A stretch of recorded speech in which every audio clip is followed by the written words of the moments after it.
से बानी रउआ ओही लटीकल, पीछावा पड़ल बानी लेके लोहा धिकल। अरे भोरही से बानी रउआ ओही लटीकल, पीछावा पड़ल बानी लेके लोहा धिकल। तनी सा रखी न सेंसर पिया, सटाई न सलेंसर पिया, ढोरी में धली कैंसर पिया, सटाई न सलेंसर पिया, ढोरी में धली कैंसर पिया।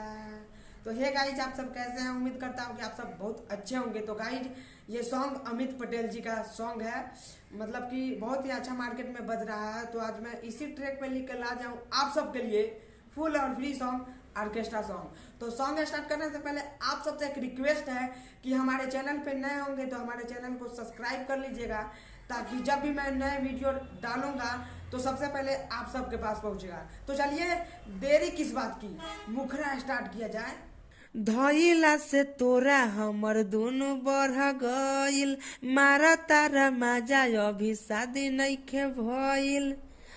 अरे धइला से तोरा हमर दोनों बढ़ गइल, मारा तारा मजा अभी शादी नइखे भइल। बोली त हमरा के डांट तारो, ढोरी के नीचे चाट तारो, कि ओठ काहे काट तारो, ढोरी के नीचे चाट तारो, कि ओठ काहे काट तारो। तो दोस्तों, ये रहा इसका मुखरा। उम्मीद करता हूँ कि आप सबको अच्छा लगा होगा।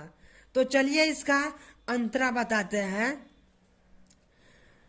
लहरता दहिया में उठता दर्द, मानेला ना बात कैसन बार तू मरद। लहरता दहिया में उठता दर्द, मानेला ना बात कैसन बार तू मरद।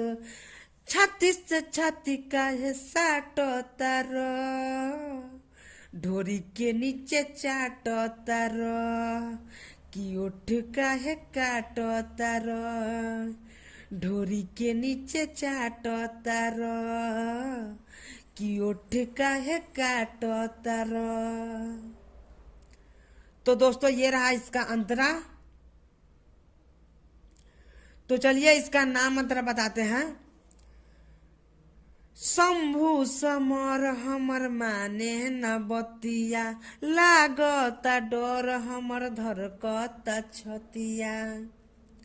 शंभु समर हमर माने न बतिया, लागता डर हमर धरकता छतिया।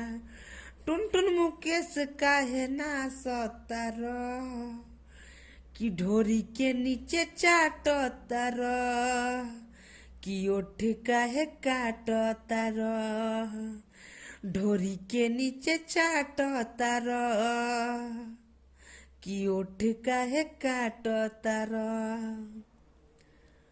तो दोस्तों, हमारा लिखा हुआ गाना आप लोगों का कैसा लगा, प्लीज कमेंट करके बताइएगा।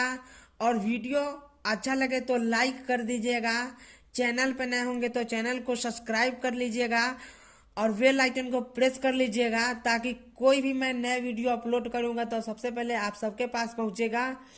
और अपने दोस्तों के पास शेयर कर दीजिएगा। तो फिर कल सुबह मिलते हैं किसी नेक्स्ट वीडियो में। तब तक के लिए बाय।